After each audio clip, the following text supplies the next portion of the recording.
Assalamualaikum warahmatullahi taala wabarakatuh.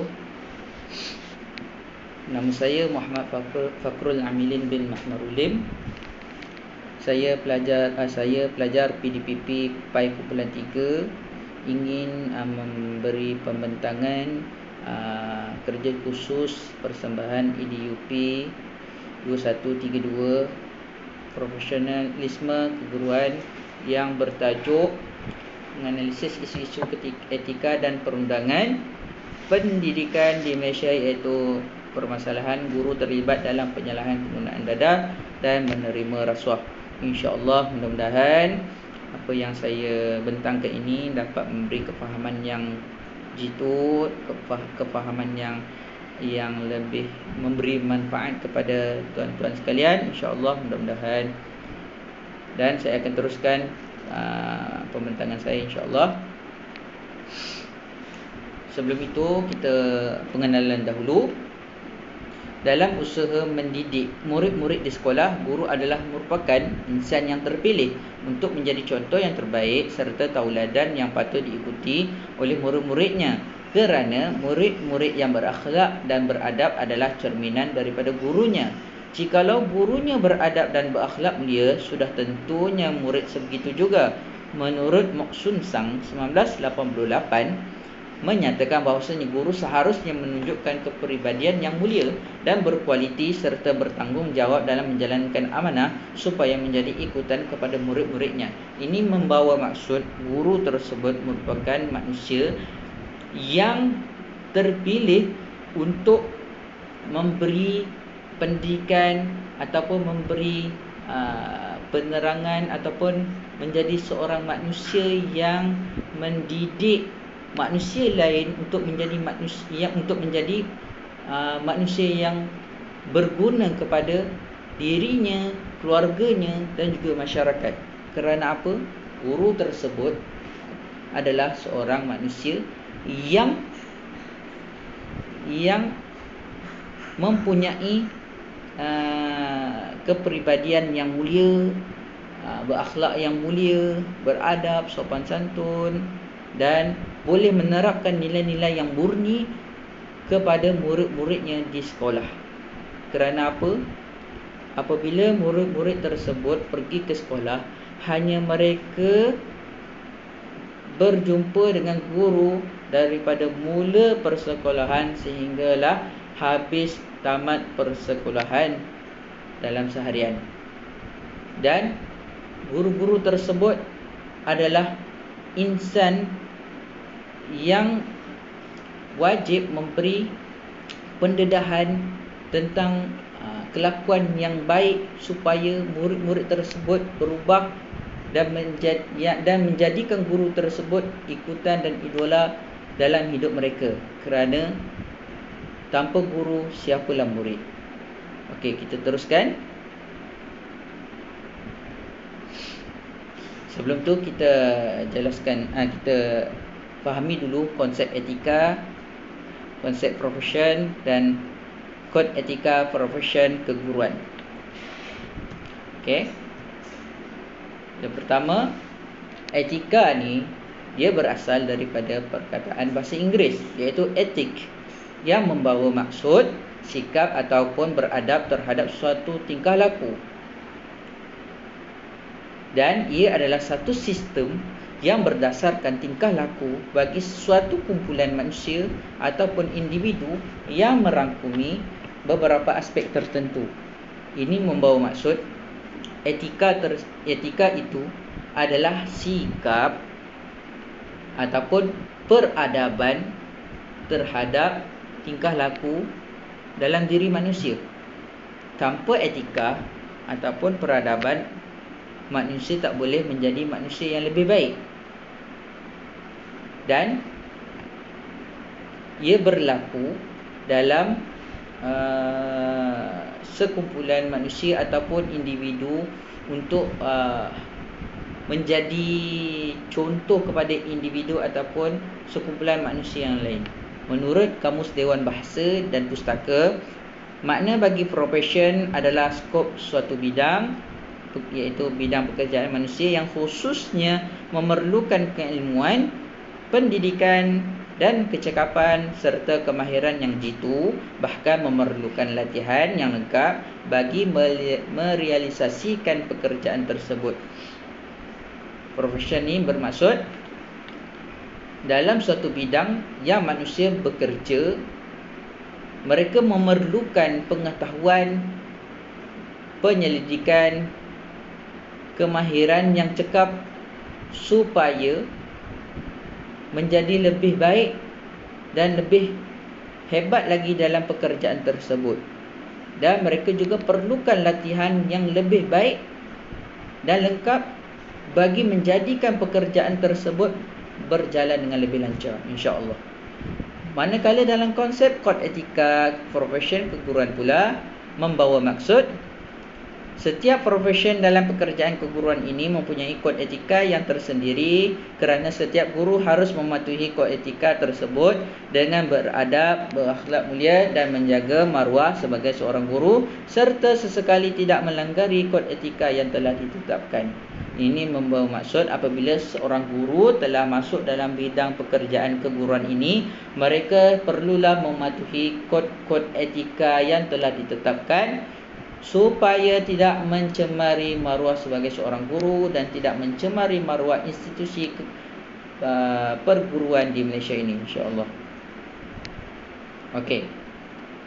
Dan sekarang ini kita masuk tentang isu-isu yang ingin kita bincangkan, iaitu isu-isu yang melanggari kod etika profession keguruan. Yang pertama saya pilih guru terlibat dalam penyalahan penggunaan dadah.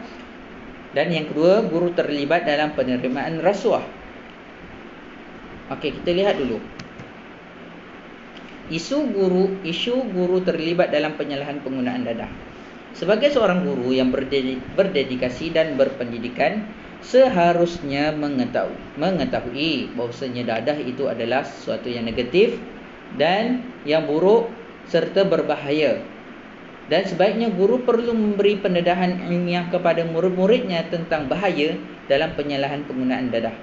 Tanpa ilmiah dalam penggunaan dadah ini, guru boleh memberi sesuatu yang salah faham tentang dadah kepada murid.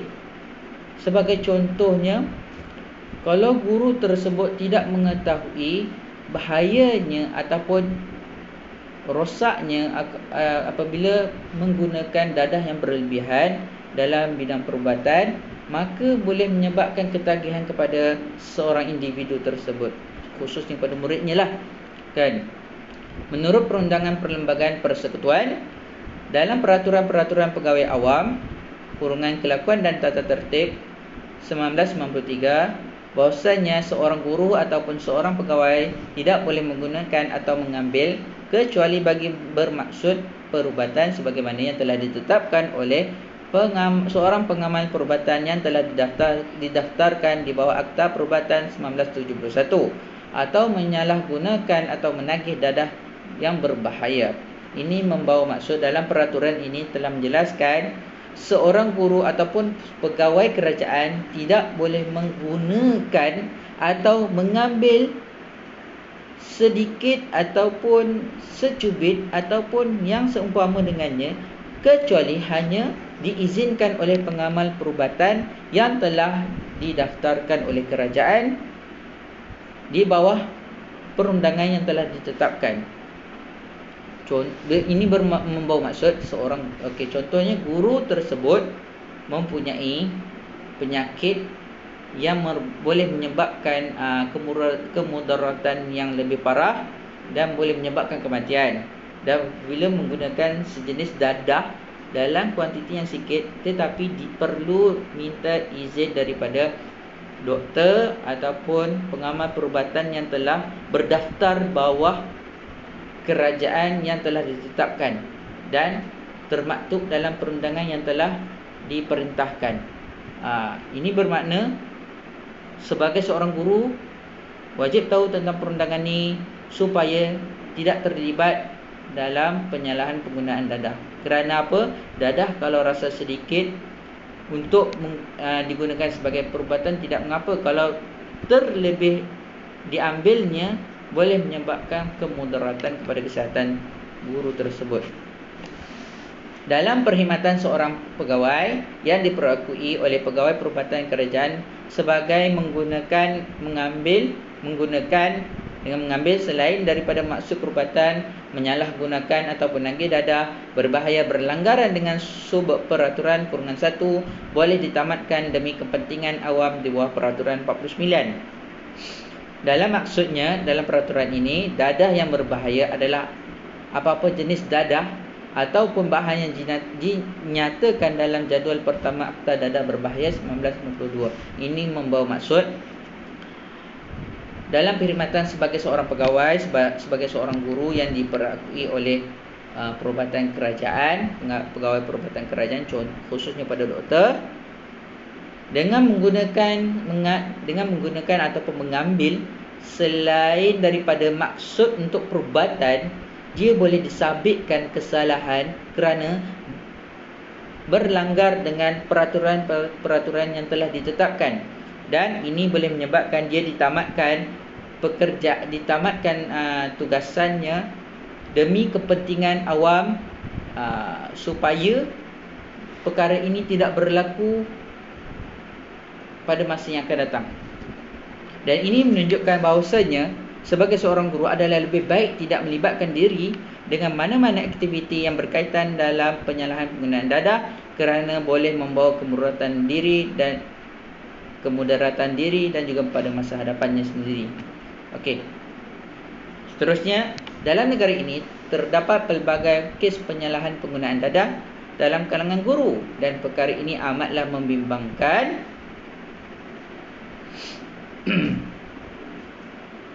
Kerana isu ini melibatkan maruah sebagai seorang guru dan terus melibatkan maruah profesion keguruan, bahkan melanggari kod etika keguruan.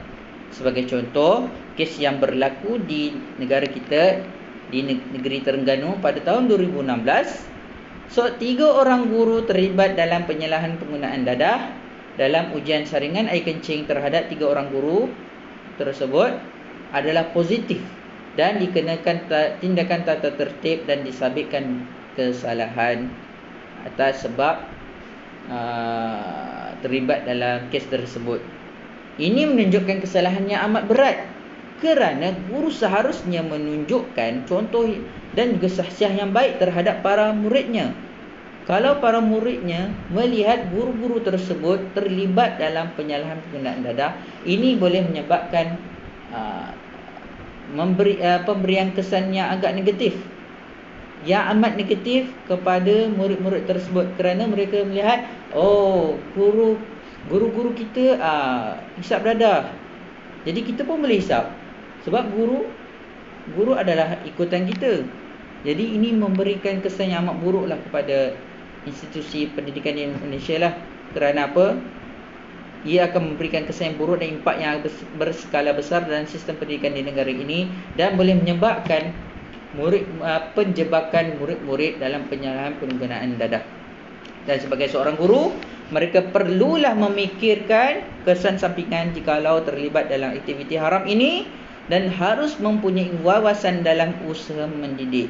Kalau boleh, elakkanlah diri daripada terlibat dalam penyalahan penggunaan dadah. Nak guna dadah tapi yang telah ditetapkan oleh pihak hospital ataupun doktor yang telah didaftarkan bawah kerajaan, yang mana perkara tersebut boleh digunakan, tapi dalam kuantiti yang agak sedikit untuk kegunaan perubatan, dan jangan salah guna. Okey. Seterusnya, kita cerita tentang tajuk yang kedua, isu yang kedua, guru terlibat dalam kesalahan rasuah. Rasuah ni adalah suatu kesalahan yang sering berlaku dalam kalangan penjawat awam, khususnya dalam kalangan guru, terutamanya yang memegang dalam jawatan organisasi di sebuah sekolah, sama ada dia memegang jawatan sebagai guru besar ke, bendahari PIBG ke, ataupun yang berkaitan dengannya. Ini kerana kalau guru biasa susah sikit kalau terlibat dalam rasuah. Kebiasaannya guru-guru yang mempunyai jawatan-jawatan yang penting dalam sesebuah organisasi di sekolah. Okey, terdapat beberapa jenis kesalahan rasuah menurut Akta Suruhanjaya Pencegahan Rasuah Malaysia 2009, iaitu Akta 694 dan di antaranya adalah yang pertama, kesalahan dengan meminta ataupun menerima rasuah dalam kurungan Seksyen 16 dan 17 kurungan A ASPRM 2019. Yang kedua, jenis kesalahan rasuah dengan memberi suapan yang berkaitan dengan dalam kurungan Seksyen 17 kurungan B ASPRM 2009. Yang ketiga, mengemukakan tuntutan palsu dalam kurungan Seksyen 18 ASPRM tahun 2009. Dan yang keempat, salah guna kuasa dalam kurungan Seksyen 23 ASPRM 2009. Namun sering apa yang kita dengar dan lihat dalam suatu kes adalah memberi suapan, mengemukakan tuntutan palsu dan salah guna kuasa. Ini yang sering berlaku dalam institusi keguruan di Malaysia. Okey, mari kita lihat apa yang berlaku dalam negara kita. Okey. Sebagai seorang guru, seharusnya kita perlu berdedikasi dan berdisiplin, kerana guru tersebut perlu menjadi seorang yang mempunyai wawasan dan ketegasan dalam dirinya dalam satu amanah yang diberikan. Jangan pula kalau diberikan amanah, dia melanggari amanah tersebut. Bahkan jangan pula dia tidak jujur. Kalau tidak jujur, bagaimana kita nak bertanggungjawab dalam amanah yang telah diberikan? Guru bukan sahaja ditugaskan sebagai pendidik semata-mata, namun perlu menggalas tugas dalam suatu organisasi di sekolah seperti kelab sukan, unit beruniform dan lain-lain lagi. Sudah tentu ada yang menguruskan bahagian kewangan. Ini kerana guru perlu menyelaraskan sebuah organisasi dengan cara yang baik. Namun jikalau sikap tidak acuh dalam amanah serta mengabaikan rasa tanggungjawab, inilah yang boleh menjadi punca kerosakan nilai-nilai murni dalam menjalankan tugas. Dan diikuti pula murid yang sentiasa bersama dengan guru di sekolah, malah melihat tindak tanduk guru di sekolah, kerana guru adalah idola mereka dalam sekolah. Sebagai seorang guru yang baik, haruslah bersikap amanah dan berkepimpinan supaya menjadi contoh yang terbaik untuk dijadikan sebagai ikutan dan tauladan buat murid, malah untuk masyarakat sekaligus. Okey, saya nak cerita sedikit dalam pembentangan ini yang ada kaitan dengan kisah rasuah ni. Pada zaman Islam, pada zaman sahabat, iaitu pada zaman Sayyidina Umar radhiyallahu an, ketika beliau menjadi Amirul Mukminin, pemimpin orang-orang Islam, beliau amat tegas dalam amanah yang diberikan dan amat berdisiplin dalam amanah yang diberikan dan sentiasa meneliti tugas-tugas yang diberikan oleh sistem kerajaan pada masa itu. Dan beliau jikalau mendapati beberapa pegawai di bawahnya tidak bertanggungjawab, terlibat dalam penerimaan rasuah, maka beliau terus memberi hukuman dan memberi pengajaran kepada pegawai-pegawai yang lain. Ini kerana jikalau tidak membuat perkara tersebut, boleh menyebabkan kerosakan dalam sistem pemerintahan dalam sebuah negara. Ini kerana kalau rasuah ini tidak disekat awal-awal lagi, boleh menyebabkan kerosakan dan boleh menyebabkan runtuhnya institusi pemerintahan dan boleh menyebabkan musuh-musuh di luar sana menyerang negara tersebut. Okey. Seterusnya,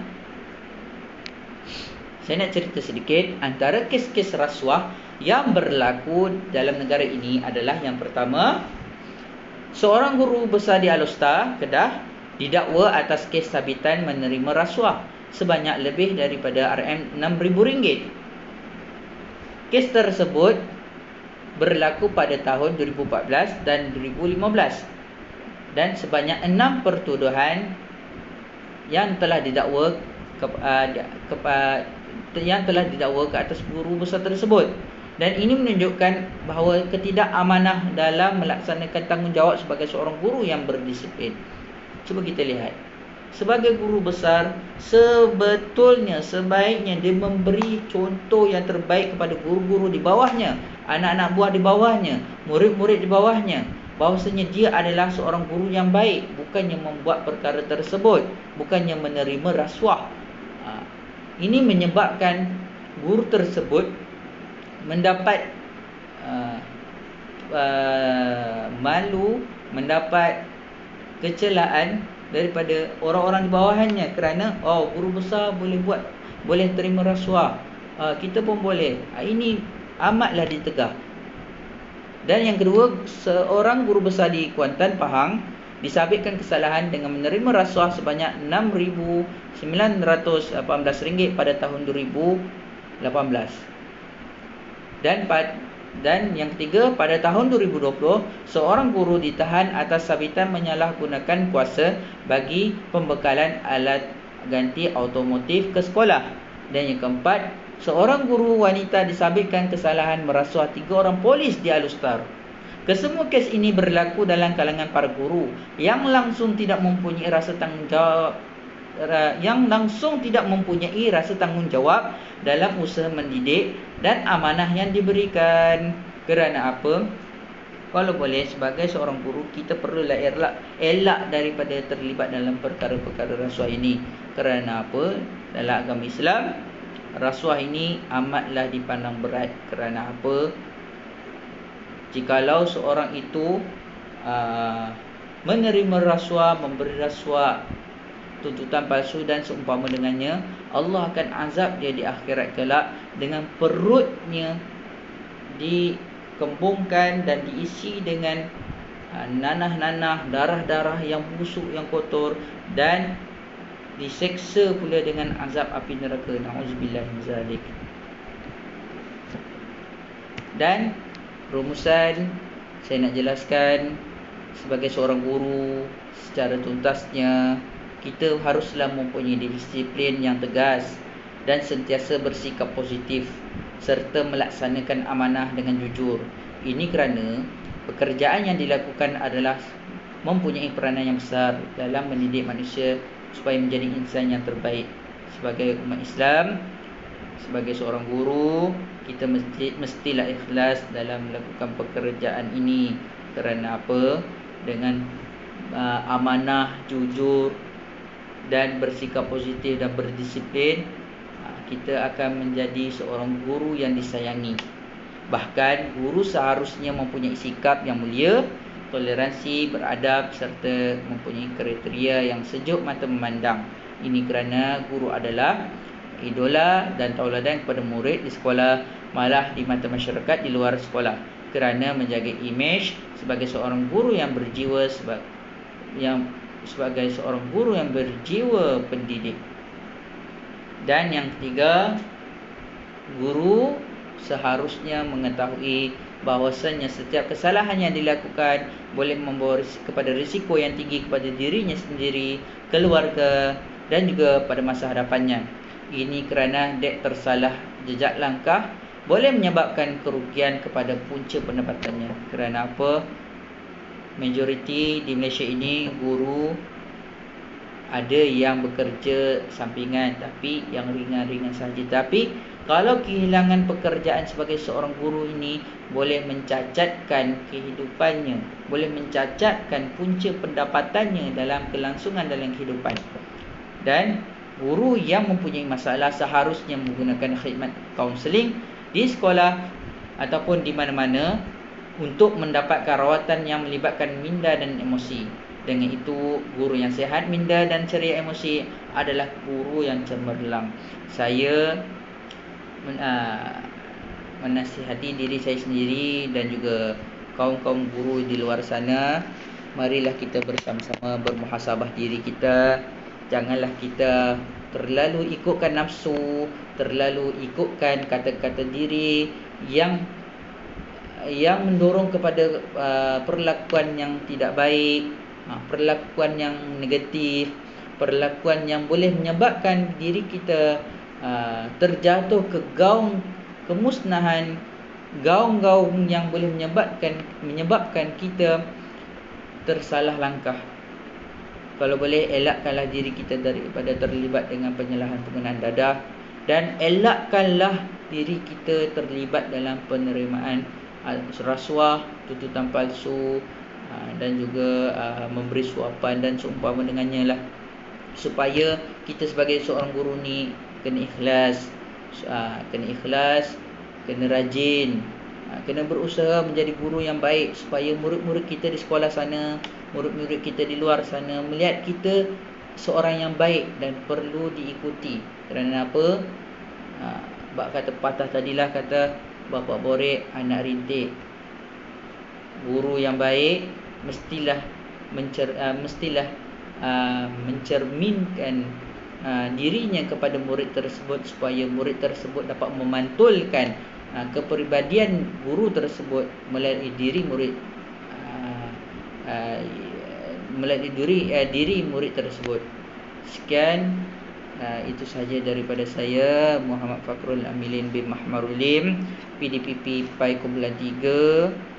Berharap semoga dapat memberi kefahaman yang jelas dalam pembentangan ini, insya-Allah.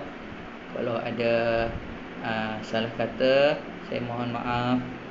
Dengan ini saya tutup pembentangan saya dengan wabillahi wa taufiq wal hidayah. Wassalamualaikum warahmatullahi taala wabarakatuh.